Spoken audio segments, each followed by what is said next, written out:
భగవద్గీతే భవద్వేషిణి. ప్రియ భగవద్బంధువులారా, భగవద్గీత మనకి ఏదో కేవలం వినే వేదాంతాన్ని కాక ఆచరించడానికి వీలైన వేదాంతాన్ని చెప్తుంది. ఏ క్రమంలో దాన్ని ఆచరించాలో నిరూపిస్తుంది. శ్రీకృష్ణుడు అర్జునుడికి దాన్ని చెప్పడం ద్వారా మనకి అందించాడు. అర్జునుడు పని మానేయగానే పని పూర్తయిపోయినట్టు అని అనుకుంటాడు. శ్రీకృష్ణుడు చెబుతాడు, పని మానేసినంత మాత్రం చేత వాడు పని పూర్తి చేసినట్టు, దాంట్లో సక్సెస్ అయినట్టు కాదయ్యా. చేయవలసిన అభ్యాసం అంతా చేసి పూర్తి చేస్తే, వాడు ఒక సైకిల్ మీద కూర్చున్నాడు అనుకుందాం, సైకిల్ దిగేస్తే వాడికి సైకిల్ వచ్చేసినట్టేనా? అభ్యాసం సాగించి పూర్తి చేసుకుని కిందకి దిగితే అప్పుడు వాడికి అది వచ్చినట్టు అని మనం అంటాం. అలానే కొందరు ఏమనుకుంటారంటే, నా బాధ్యతల్ని కనుక నేను వదిలిపెట్టేసి బయటకు వచ్చేస్తే ఇంక నేను సిద్ధి పొందేసినట్టే అని అనుకుంటారు. అలాగ పని మాని రావడం అన్నంత మాత్రం చేత వాడు సిద్ధి పొందినట్టు కాదు సుమా. ఇది మొట్టమొదటి కృష్ణుడు మనకి చాలా స్పష్టం చేస్తాడు. లోకంలో చాలామంది అలాగ తమ బాధ్యతల నుంచి వెనక్కి వెళ్ళిపోయే వాళ్ళని మనం చూస్తూ ఉంటాం. బాధ్యతల నుంచి వదిలిపెట్టుకుని పారిపోయినంత మాత్రం చేత వాడికి ఆ బాధ్యతలు లేవు అని మనం అనుకోవచ్చా? అనుకోవడానికి వీల్లేదు. బాధ్యతని సక్రమంగా నెరవేర్చుకోగలగడం అనేటువంటి బుద్ధిమంతుడు చేయాల్సిన పని. అది ఎట్లాగో కృష్ణుడు వివరిస్తున్నాడు 3వ అధ్యాయంలో.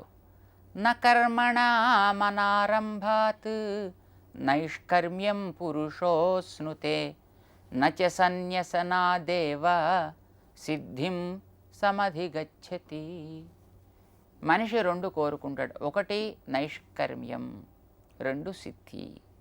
నైష్కర్మ్యము అంటే ఇక చేయవలసిన బాధ్యత ఏమీ లేదు. 2వది సిద్ధి అంటే ఫలితాన్ని చేతికి చిక్కించుకోవడం. ఇది ఎప్పుడు దొరుకుతాయి? చేయవలసిన పని ఏదో వాడు ఒక సర్టిఫికేట్ పొందడం అని అనుకుందాం. సర్టిఫికేట్ పొందాలంటే పరీక్ష పాస్ కావాలి. పరీక్ష పాస్ కావాలంటే బాగా చదవాలి. బాగా చదవాలి అని అంటే వాడు మొట్టమొదటి కూర్చుని ఆ పుస్తకంలో ఉండేటువంటి విషయాన్ని లోపలికి విని చదివి ఎక్సర్సైజ్ చేసి గ్రహించాలి. బాగా గ్రహించేసి ఇక పూర్తిగా వచ్చింది అనుకున్నాడు, పుస్తకం మూసి పక్కన పెడతాడు. ఓహో, పుస్తకం మూసి పక్కన పెడితే చదువు వచ్చినట్టు అనుకుని మరొకడు చదవని వాడు పుస్తకం మూసి పక్కన పెడితే వాడికి ఏమిటి వస్తుంది? కనుక పేపరు గతంలో పూర్వపు రోజుల్లో ఒకడు చదువు రానివాడు చదవాలి బాగా అనుకున్నట్ట. వాడు రోడ్ల మీద వెడుతుంటే ఒక ఇంటి దగ్గర ఒక ఆయన కళ్ళజోటు పెట్టుకుని పేపర్ని అలా బాగా చదువుతూ కనిపించాడు. మనవాడు కనిపించింది, ఓహో కళ్ళజోడు పెట్టుకుంటే చదువు బాగా వస్తుంది కాబోలు, పేపర్ బాగా చదివేస్తాం కాబోలు అనుకున్నాడు వీడు. వెంటనే ఒక కళ్ళ షాపు దగ్గరికి వెళ్ళాడు. వాడు కళ్ళజోడులు అడిగాడు. వాడు ఒక్కొక్కటి వీడికి పెట్టడం ప్రారంభించాడు. అబ్బాయి కనిపిస్తోందా? ఎదురుకుండా అక్షరాలు చూపించి అడుగుతున్నాడు. అబ్బాయి లాభం లేదో అంటున్నాడు వాడు. తన దగ్గర మొత్తం ఎన్ని రకాల పవర్స్ ఉన్నాయో, అటు ప్లస్ పవర్స్ ఇటు మైనస్ పవర్స్ మొత్తం అన్నీ పెట్టాడు. వాడికి ఏది పెట్టినా వాడికేం తెలియట్లేదు, వాడేం సరిగ్గా తనకు అర్థం అవుతోందని చెప్పటం లేదు. చివరికి షాపు వాడికి సందేహం వచ్చింది. ఏమయ్యా నీకు అక్షరాలు వచ్చునా అని అడిగాడు చివరికి. అంటే అక్షరాలు రావడం కోసమయ్యా కదా నీ షాపుకి వచ్చింది నేను. అంటే నా షాపుకి వస్తే అక్షరాలు ఎట్లా వస్తాయా? మరి నేను ఆ ఇంట్లో చూస్తున్నాను కదా. ఆయన బ్రహ్మాండంగా కళ్ళజోడు పెట్టుకున్నాడు, పేపర్ పట్టుకున్నాడు, టకటకటకట చదివేస్తున్నాడు. కళ్ళజోడు పెట్టుకుంటే చదువు రావాలి కదా మరి నాకు కూడాను. అంటే వీడు చెప్పేట్టే, పిచ్చివాడా, జోడు పెట్టుకుంటే చదువు రాదయ్యా. చదువు కావలసింది మొట్టమొదటి చేయవలసిన ప్రాక్టీస్ బాగా చేసి అది బుర్రలో పెట్టుకుని ఉంటే అప్పుడు ఒకవేళ నీ కంటికి అంటే నీ పరికరానికి ఏవైనా చికాకు ఏర్పడితే ఆ చికాకు తగ్గిస్తూ అక్షరాలు చదువుకోవడానికి కళ్ళజోడు పనికి వస్తుంది తప్ప కళ్ళజోడు పెట్టుకుంటే చదువు రాదనైనా అని చెప్పి పంపించాట ఆ బుద్ధిమంతుడికి. చదవాలి, పరీక్ష పాస్ కావాలి అనుకున్నటువంటి ఇద్దరిలో ఒకడు బాగా చదివి విషయాన్ని గ్రహించి బుర్రలో పెట్టుకుని పుస్తకం మూస్తాడు. మరొకడు పుస్తకం మూసేస్తే వాడికి చదువు వచ్చేసింది అంటున్నాడు కనుక నేను కూడా పుస్తకం మూసేస్తే నాకు వచ్చేస్తుంది అని వీడు కూడా పుస్తకం మూసేస్తే వీడికి పాపం అక్షరం ఇంకా ఎక్కలేదు బుర్రలోకి, వచ్చేస్తుందా? రాదు.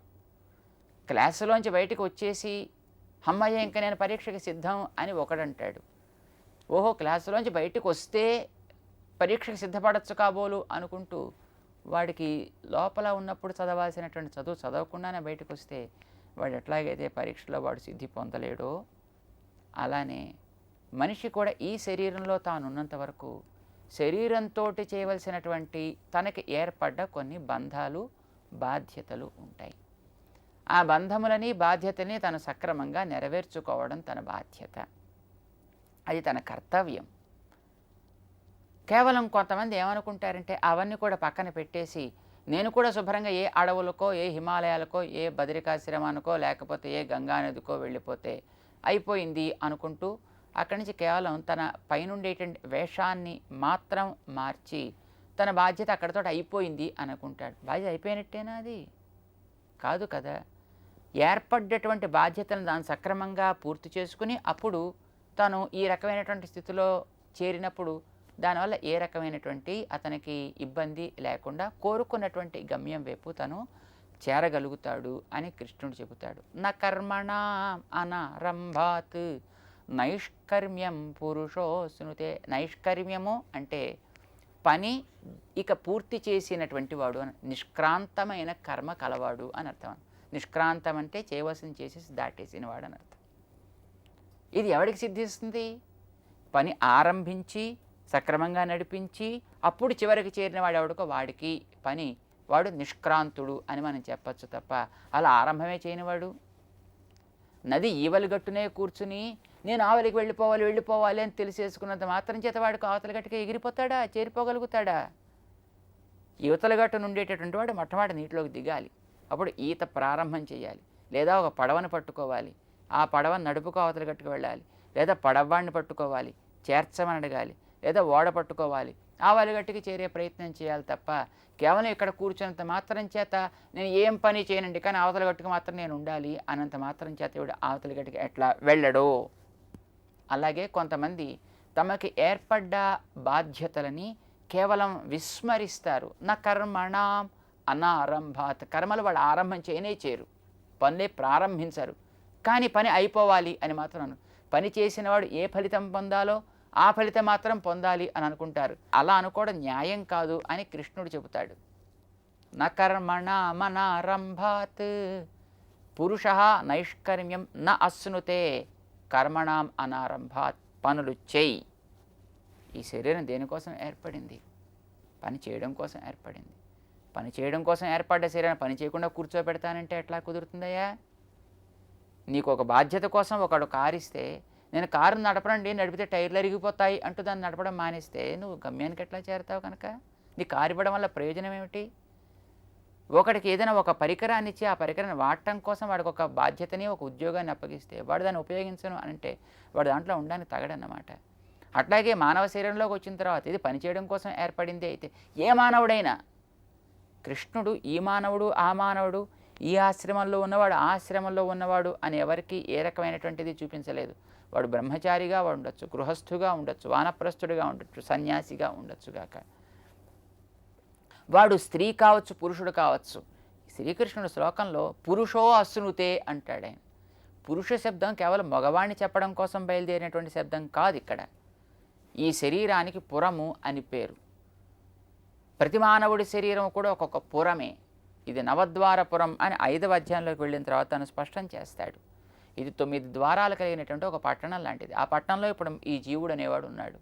ఒక్కొక్క రకమైనటువంటి వాడికి ఉండే సుకృత విశేషం చేత ఒక్కొక్కడు స్త్రీ దేహాన్ని పొందుతాడు, ఒక్కొక్క జీవుడు పురుష అనే దేహాన్ని పొందుతాడనమాట. అంటే ఒకడు మేల్ బాడీ పొందుతాడు, ఒకడు ఫీమేల్ బాడీ పొందొచ్చు. కానీ అది ఆడ శరీరమైనప్పటికీ మగ శరీరమైనప్పటికీ కూడా అది ఒక శరీరము, ఒక పురమే. ఆ పురంలో దాన్ని అనుభవిస్తూ ఒక జీవుడు ఉన్నాడు కనుక ఆ జీవుడు లోపల ఉన్నంత వరకు దాన్ని పురుష అని మనం వ్యవహరిస్తాం. అంచేత భగవద్గీతాది గ్రంథాల్లో ఎక్కడైనా మనకి పురుష అని సంబోధన కనిపిస్తే అది మగవాణ్ణి మాత్రమే సంబోధించింది, ఆడవాళ్ళని కాదు అని అనుకోవడం తప్పన్నమాట. అది మనకి దాని గురించి సరైనటువంటి పదాన్ని మనం తెలుసుకోవడం చాలా అవసరం. అంచేత అర్జునుడిని తాను సంబోధిస్తూ పురుష అంటాడు కృష్ణుడు.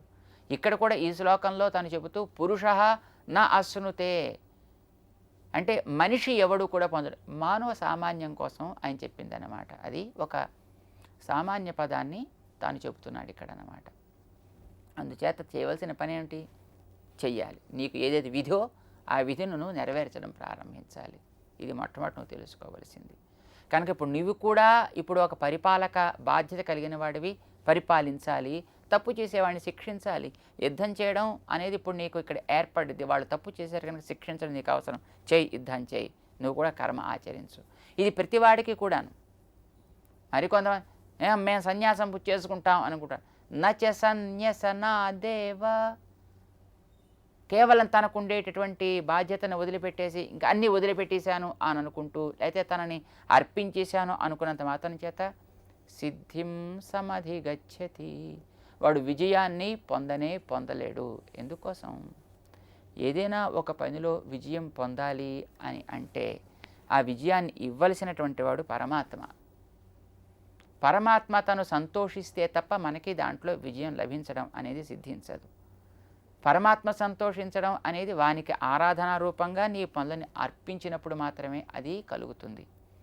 కనుక వాని ఆరాధనగా నువ్వు పనులు చేయకుండా, అంటే పనులు అనేవి చేయకుండా నువ్వు చేస్తాను అనంటే, జీవితాన్ని గడుపుతాను అనంటే అది నీకు విజయం లభించడానికి ఏ రకంగానూ సహకరించదయ్యా. కనుక పని చేయి. ఎందుకు చేయాలయ్యా కృష్ణ, నేను అసలు పనులు చేయను, నేను ఇలాగే కూర్చుండిపోతాను అని ఎప్పుడైనా ఒకవేళ అనుకుంటావేమో, అలా ఉండడం ఎవ్వడికి సాధ్యం కాదయ్యా. నిద్రపోతే, నిద్రపోవడం కూడా ఒక పనే. లేదు అలా జపంలో కూర్చుండిపోతే అది కూడా ఒక పనే. అసలు శరీరధారి అయిన వాడు ఎవడైనా ఒక్క క్షణం కూడా ఊరుకునే కూర్చోవడం అనేది ఇంపాసిబుల్. వాడు కొండల్లో ఉండని, కోనల్లో ఉండని, నదుల్లో ఉండని, ఇండ్లల్లో ఉండని, వ్యాపారంలో ఉండని, మరొక చోట ఉండని. నహి కశ్చిత్ క్షణమపి జాతు తిష్టతి అకర్మకృత్ కార్యతే హి అవశ్య కర్మ సర్వః ప్రకృతిజై గుణై. శరీరం భూమి మీద ఉంది. భూమి మీద ఉండేటటువంటి బ్రతుకుతున్న వాడెవ్వడూ పని చేయకుండా ఉండనే ఉంటాడు. కొంతమంది అనుకుంటారు మేము అన్ని పనులు మేము వదిలిపెట్టేసామండి. అది సంభవమా, సాధ్యమా అనే ప్రశ్నకి శ్రీకృష్ణుడు మనకి 5వ శ్లోకంలో సమాధానం చెప్తాడు. 3వ అధ్యాయంలో నహి కశ్చిత్ క్షణమపి జాతు తిష్టత్య కర్మకృత్. ఇది ఒక రూల్. క్షణమపి జాతు అకర్మకృత్ న తిష్టతి. క్షణమపి కొద్ది కాలం కానీ, జాతు ఎప్పుడు కూడా, అంటే రోజులు కావచ్చు, నెలలు కావచ్చు, పెద్ద పెద్ద కాలాలు అవి. క్షణము, అరక్షణము, చిన్న చిన్న కాలాలు. కృష్ణుడు ఈ రెంటిని కూడా పరామర్శిస్తాడు. అంటే అల్పకాలం కానీ, మహత్కాలం కానీ ఎవ్వడు కూడా అకర్మకృత్ నతిష్ఠతి. భాగవతాన్ని మనం శ్రవణం చేసి ఉంటాం. శమీకుడు అని ఒక మహర్షి, నేను ఏం పని చేయకుండా కూర్చుండిపోతాను అని అడవిలోకి వెళ్ళి ఆయన తపస్సు చేసుకుంటూ కూర్చున్నాడు. అదో పెద్ద భాగవతం తయారైంది. ఆయన అలా కూర్చోవడం వల్లనే ఆయన ఆశ్రమానికి ఆ దేశాన్ని పరిపాలించే పరీక్షిత్ అనేటటువంటి రాజు దాహం కొని ఆకలి కొని వస్తే పలకరించే నాథుడెవడు లేకపోయాడు. ఈయన యోగంలో కూర్చుండిపోయాడు. ఏం పని చేయకుండా ఉండిపోతానని ఉండిపోయాడు. ఆ రాజుకేమో కోపం వచ్చింది. కోపాన్ని ఎట్లా ఒకట్లా తీర్చుకోవాలనిపించింది. చచ్చిపోయి పడి ఉండేటో పాము తీసి ఆయన మెడలో వేశాడు. దాంతో ఆయనకి తెలియలేదు, కానీ ఆయన అలా కూర్చోవడం వల్ల ఆయన కుమారుడికి కోపం వచ్చేసింది. వెంటనే శపించాడు ఆయన. వారం రోజుల్లో పాము కరి చచ్చిపోతాడు అన్నాడు ఆయన. తర్వాత తండ్రికి తెలిసింది, అన్న ఎంత తప్పని చేసావయ్యా, ఆశ్రమానికి వచ్చిన వాడిని గమనించకపోవడం మంది తప్పు, కానీ ఆయన వేయడం తప్పు కాదే. కోపం వచ్చినవాడు ఏదో పని చేస్తాడు, పాపం కోపం వచ్చిన వాడికి యుక్తాయుక్తాలు తెలియవయ్యా, కనుక ఏదో చేశాడు, అంత మాత్రం చేత నువ్వు అట్లా అతన్ని శిక్షించడం అనేది తప్పు కదా. అయినా నువ్వు ఇక్కడ ఈ ఆశ్రమంలో నా పిల్లవాడివై ఉండి ఆశ్రమానికి వచ్చేటువంటి వ్యక్తిని ఆదరించడం మానేసి నువ్వు ఆడుకోవడానికి వెళ్ళిపోయి వచ్చిన వ్యక్తిని నువ్వు అలాగే శపించడం ప్రారంభిస్తే తప్పు కదా. వీళ్ళు అతనితో చెప్పిరా, కనీసం శాపాన్ని వెనక్కి తీసుకోవడం అతనికి చేత కాదు బాబు పిల్లవాడికి, కనీసం అతనికి చెప్పు, ఏదో చేయవలసిన పని ఏదో చేసుకుంటాడు ఈ లోపలను అన్నాడు. ఇతను వెళ్ళే పిల్లవాడికి సమాచారాన్ని, పిల్లవాడు రాజుకి సమాచారాన్ని అందించాడు. సరే, బుద్ధిమంతుడు కనుక ఇతను చెప్పడానికంటే ముందే అతనికి కూడా అరే ఎందుకు ఇట్లాంటి నేను తప్పు పని చేశాను, ఆయన మానాన్ని ఆయన తపస్సు చేసుకుంటుంటే నేను వెళ్ళి ఆయన వెళ్ళి ఇలాంటిది ఎందుకు వేయాల్సి వచ్చింది, పొరపాటే, కనుక నేనే రాజ్యం వదులుతాను అనుకున్నాడు. రాజ్యం వదిలి వెళ్ళాడు. అక్కడికి శుకుడు వచ్చాడు. అతనికి భాగవతం ఉపదేశం చేశాడు. పెద్ద గ్రంథం తయారైంది. 18,000 శ్లోకాల గ్రంథం తయారైంది. ఏం చేయను అని కూర్చుంటే ఎప్పుడైనా అలా ఊరికనే కూర్చుంటాడా? నా కశ్చిత్ నహి కశ్చిత్, ఎవడు కూడా అలా కూర్చోలేడయ్యా. ప్రతివాడు ఏదో ఒక పని చేస్తూనే ఉంటాడు.